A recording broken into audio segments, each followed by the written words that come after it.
మరి ఈరోజు శ్రీకాకుళం జిల్లాలో ఏర్పాటు చేసుకున్నటువంటి పత్రికా సమావేశానికి విచ్చేసినటువంటి సోదరులందరికీ కూడా హృదయపూర్వక నమస్కారాలు తెలియజేసుకుంటూ, ఈరోజు కొండ కోణంలో ఉన్నటువంటి గిరిజనులు, ఆదివాసీలు ఈరోజు ఈ శ్రీకాకుళం నడిబొడ్డున ఈ సమావేశం ఏర్పాటు చేయడానికి గల కారణాలు కొంతవరకు ఇప్పటికే రాష్ట్ర వ్యాప్తంగా తెలిసినటువంటి సందర్భం.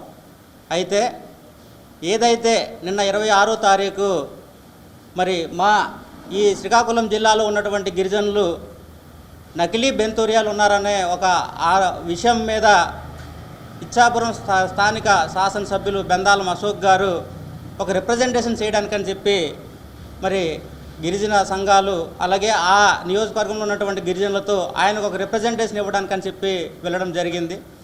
ఆయన ఏదైతే గ్రీవెన్స్ నిర్వహిస్తూ ఉన్నారో ఆ గ్రీవెన్స్లో మరి మా సమస్యలు కూడా మేము చెప్పాలి కదా అనే ఉద్దేశంతో మేము రిప్రజెంటేషన్కి వెళ్ళినటువంటి సందర్భంలో మరి బెందాలం అశోక్ గారు ఈ రాష్ట్రానికి ప్రభుత్వ విప్పుగా ఉంటూ ఒక సీనియర్ శాసనసభ్యులుగా ఉన్నటువంటి సంగతి మనందరికీ తెలిసినటువంటి విషయం. అయితే మరి బెందాలం అశోక్ గారు మాట్లాడిన మాటల్లో అన్ని వాస్తవాలేనండి. ఏంటి ఆ వాస్తవాలని అంటే, ఏదైతే తన నియోజకవర్గంలో ఉన్నటువంటి సమస్యలు ఏవైతే ఉన్నాయో తీర్చే బాధ్యత నాకున్నది అని చెప్పి ఆయన మాట్లాడారు. కరెక్టేనండి. ఆయన నియోజకవర్గంలో ఉన్నటువంటి ప్రతి సమస్య, ప్రతి పౌరుడి తాలూకా ఇబ్బందిని తొలగించే బాధ్యత ఆయన మీద ఉన్నది. దాన్ని మేము యాక్సెప్ట్ చేస్తున్నాము. అలాగే అక్కడ ఏదైతే గిరిజనులు ఉన్నారో మీకు బుర్రలు లేవు, మీరు ఎవడ్రా నువ్వు అనే పదాలు మాట్లాడినటువంటి పదాలు కూడా నిజంగా ఆఫ్ నాలెడ్జ్ పీపుల్స్ మేనండి. ఎందుకు మేము ఆఫ్ నాలెడ్జ్ పీపుల్స్ మన అంటే, మొదటి నుంచి ఆదివాసీలు అంటేనే వాళ్ళు కొంత అవగాహనతో లేనటువంటి మాట ఈ దేశవ్యాప్తంగా తెలిసినటువంటి పరిస్థితి. మరి ఎందుకు ఆ విషయం ఆయనకు తెలియట్లేదు, అర్థం కావట్లేదు, అది కూడా వాస్తవమేనండి. అయితే మరి ఆయన మాటల్లో చూసుకున్నట్లయితే మేము ఎంతో సంతోషపడినటువంటి సందర్భం. అశోక్ గారు, ఈ వీడియో మీరు ఖచ్చితంగా చూడాలి. ఈరోజు మా పత్రికా సమావేశం తాలూకా వీడియో మీరు ఖచ్చితంగా చూడాలి. ఎందుకనంటే ఏకదాటిగా 3 సార్లు ఎమ్మెల్యేగా గెలిపించారని అంటే మీరు అందరి పక్షాన ఉంటారన్న ఉద్దేశంతో ఆ ఏరియాలో ఆ ప్రాంతంలో ఉన్నటువంటి మా గిరిజనులు కూడా నమ్మి మీకు ఓటేసినటువంటి సందర్భంలో నిన్న మీ దగ్గరికి వచ్చినటువంటి వ్యక్తి కూడా తెలుగుదేశం కార్యకర్త అండి. దాని తాలూకు సభ్యత్వం కూడా పత్రిక ముఖంగా మీకు చూపించడం జరుగుతుంది. మరి అటువంటి మీకు నేను ఓటేసాను కాబట్టి అడిగే హక్కు నాకున్నది. నేను పడుతున్నటువంటి ఇబ్బంది మీ దృష్టికి నేను తీసుకుని రావాలనే ఉద్దేశంతో ఆయన మాట్లాడుతున్న సందర్భంలో ఆయన కూడా ఓపికగా విన్నారు. మేము దాన్ని కూడా స్వాగతిస్తున్నాము. మా సమస్యను ఆయన కూడా ప్రశాంతంగా విని జవాబు చెప్తున్నటువంటి సందర్భంలో దాన్ని కూడా మేము స్వాగతిస్తున్నామండి. కానీ ఓటేసినటువంటి ఆ నియోజకవర్గ ప్రజల్లో ఉన్నటువంటి ఒక గిరిజనుడు, మీరు మా విషయాన్ని ఎందుకు మీరు ప్రస్తావించలేదు? మేము కూడా సుమారు ఒక 20 సంవత్సరాలుగా దీని మీద మేము పోరాటం చేస్తున్నాం కదా, మరి మా విషయం కూడా మీరు ప్రస్తావించాలి కదా అని ఒక ఆవేదనతో ఆయనకు ఒక క్వశ్చన్ అడిగితే, ఎందుకంటే మీరు అంత ఆవేశంతో మీరు మాట్లాడాలి?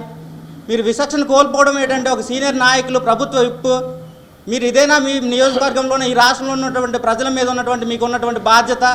అంతేకాకుండా ఒక గిరిజనులు వాళ్ళు ఆచార వ్యవహారాల్లో తప్ప మాటల్లో కానీ కొన్ని విషయాల్లో వాళ్ళకి అవగాహన లేదని సంగతి మీకు తెలియదా? ఒక ప్రభుత్వ విప్ అయి ఉండే ఒక సీనియర్ ఎమ్మెల్యేగా మీకు ఎందుకంటే మీరు గిరిజనులు అంటే మీకు అంత చులకనా? గత 20-25 సంవత్సరాలుగా పోరాటం చేస్తున్నటువంటి గిరిజనులు ఈరోజు మేము చెప్పింది కాదండి. మేమేదైతే ఆర్టీఐ కానీ లేకపోతే అనేక సందర్భాలు మేము కంప్లైంట్ చేస్తే, ఉన్నతాధికారులు కంప్లైంట్ చేస్తే, ఏదైతే గిరిజన సాధికార సంస్థ ఉందో TCR అండ్ TI ఇచ్చిన రిపోర్ట్స్ ఉన్నాయి సార్ మా దగ్గర. నిన్న ఇవన్నీ మీరు చూశారు. అంటే ఎందుకు నేను చెప్తున్నానంటే ఇవన్నీ మీరు నిన్న మా నాయకులందరూ వివరించడం జరిగింది. అలాగే ఈ జిల్లాలో ఉన్నటువంటి IASలు పనిచేశారండి. మీరు IASల కంటే గొప్ప వాళ్ళేం కాదు. ఓటేసి గెలిపిస్తే 5 సంవత్సరాలు మీరు ఉన్నటువంటి కంటే కూడా 40 సంవత్సరాలు 30 సంవత్సరాలు డ్యూటీ చేసినటువంటి IASలు గొప్ప సార్. మీరు గొప్ప, మేమే సుప్రీం అనే మాట మాత్రం మీరు వెనక్కి తీసుకోవాలి. మీ నియోజకవర్గంలో మీరు సుప్రీం కాకపోతే ఈ జిల్లాకు ఒక కలెక్టర్ ఉంటాడు. ఆ కలెక్టర్ తాలూకా నివేదికలు ఉన్నాయి. ఆ నివేదికలను కూడా మీరు పట్టించుకోకుండా ఒక గిరిజనుడికి అనాల్సినటువంటి మాట సర్వసభ్య సమాజాన్ని అవమానించే రకంగా బ్లడీ బాస్టర్డ్ అని అంటే మీరు ఎవరిని ఉద్దేశించి అన్నారు సార్? మీరు దయచేసి మీరు దీనికి సమాధానం చెప్పాలి. మీరు ఎంతో చదువుకున్నటువంటి ఉన్నతమైనటువంటి వ్యక్తులు సార్. మీకు ఈ పదం మీకు తెలిసి ఉంటుంది. ఖచ్చితంగా ఈ రాష్ట్ర ప్రజలకి అలాగే మా ప్రాంత ప్రజలకి బ్లడీ బాస్టర్డ్ అని అంటే దానికి దాని తాలూకా తెలుగు మీనింగ్ ఈ సమాజానికి చెప్పాలని చెప్పి మేము డిమాండ్ చేస్తున్నాము. ఎందుకు మీరు అంత విచక్షణ కోల్పోవాల్సిన అవసరం అక్కడ ఏమొచ్చింది? మేము ఒక సమస్యని మిమ్మల్ని రిప్రజెంటేషన్ చేసుకోవడానికి వస్తే మీరు 27,000 మంది ఉన్నటువంటి నకిలీ బెంతుర్యాలు అయితే మేము ఎవరైతే మనం అంటున్నామో వాళ్ళని మీరు వెనకేసుకొని ఈరోజు సమాజాన్ని తలదించుకునేలాగా ఒక గిరిజనులకి మీరు బ్లడీ బాస్టర్డ్ అని అంటే మీరు అసలు అసెంబ్లీలో కూర్చునే స్థానం మీకు లేదు సార్. నిజంగా మేము అంటున్నాము, మీకు నిజంగా ఆ అవగాహన ఉన్నట్లయితే ఈ పాటికే 24 అవర్స్ గడిచింది సార్. ఈ పాటికే మీరు ఈ గిరిజన సమాజానికి మీరు క్షమాపణ కోరుండాల్సింది. మేము కూడా పడి ఉండేటి వాళ్ళం. కానీ అది కూడా మీరు చేయలేదని అంటే మీరు ఎంత అహంకారంతో ఉన్నారన్నది ఈరోజు కనబడతా ఉంది. మీరు ఒక్కసారి వెరిఫై చేసుకోండి సార్. 2018లో అప్పటి ప్రభుత్వం తీసుకున్న నిర్ణయాల మీద వచ్చిన ఎలక్షన్స్ ఏం జరిగినాయి, దాని తర్వాత వచ్చిన ప్రభుత్వం తీసుకున్న నిర్ణయాలు ఏం జరిగినాయి? 151 నుంచి 11కి పడిపోలేదా? అప్పుడు అధికారంలో ఉంటే తర్వాత ఇంకో ప్రభుత్వం రాలేదా? నెక్స్ట్ కూడా అటువంటి సిచ్యువేషన్స్ వస్తాయి సార్. మీదేదో అహంకారంతో మీరు వెళ్ళొద్దు. మేము కూడా పార్టీలు నమ్ముకొని మేము కూడా మీలాంటి వారికి అనుగుణంగానే మేము కూడా పనిచేస్తున్నాం. కానీ మా జాతికి జరుగుతున్నటువంటి అన్యాయంపై మేము పోరాటం చేస్తుంటే మీరు కనీసం సానుకూల స్పందన చేయకపోక బ్లడీ బాస్టర్డ్ అని అంటారు సార్. మీరు ఎంత దారుణం సార్. మీరు ఒక సీనియర్ ఎమ్మెల్యే, ఎంతో గౌరవం ఉండేది మాకు అశోక్ గారు అని అంటే, అటువంటిది మీరు ఆవేశంతో అంతటి అనాల్సిన పని లేదు సార్. మీరు దయచేసి మేము ఊరికనే మేము అడగట్లేదు సార్. వాళ్ళు నకిలీ కులస్తులు, వాళ్ళు గతంలోనే బీసీఏ కులానికి చెందినటువంటి వారని చెప్పేసి నిర్ధారణ జరిగింది. అవసరం అనుకుంటే ఆ ప్రాంత ప్రజలు కూడా మేము కూడా స్వాగతిస్తున్నాం సార్. వాళ్ళ సమస్యను మీరు పరిష్కరించండి. కానీ ఏదైతే వాళ్ళు నకిలీలు, వాళ్ళు బీసీఏ కులానికి చెందినటువంటి వాళ్ళని చెప్తున్నామో ఆ క్యాస్ట్ సర్టిఫికేట్లు ఇప్పించి మీరు వాళ్ళతో దండలు వేయించుకోండి, మీరు సపట్లు కట్టించుకోండి, మేము కూడా సంతోషిస్తాం.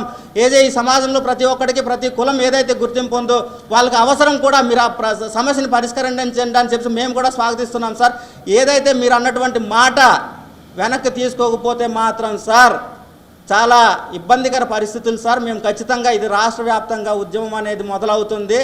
ఇంకొక విషయం చెప్పదలుచుకున్నాను. రాష్ట్ర ప్రభుత్వంలో ఉన్నటువంటి కూటమి ప్రభుత్వానికి ఏదైతే ముఖ్యమంత్రి, ఉప ముఖ్యమంత్రి గారు, అలాగే తెలుగుదేశం రాష్ట్ర ప్రధాన కార్యదర్శి నారా లోకేష్ గారికి రిక్వెస్ట్ చేస్తున్నాను సార్. ఇటువంటి వ్యక్తులు మీ దగ్గరికి వచ్చినప్పుడు ఇక్కడ జరిగిన విషయాన్ని కూడా మీరు ప్రశ్నించండి. మీరు సమాముఖంగా మా విషయాన్ని మీరు స్పందించండి అని చెప్పి కోరుతూ మీ అందరికీ కూడా ప్రత్యేక ధన్యవాదాలు సార్. Thank you.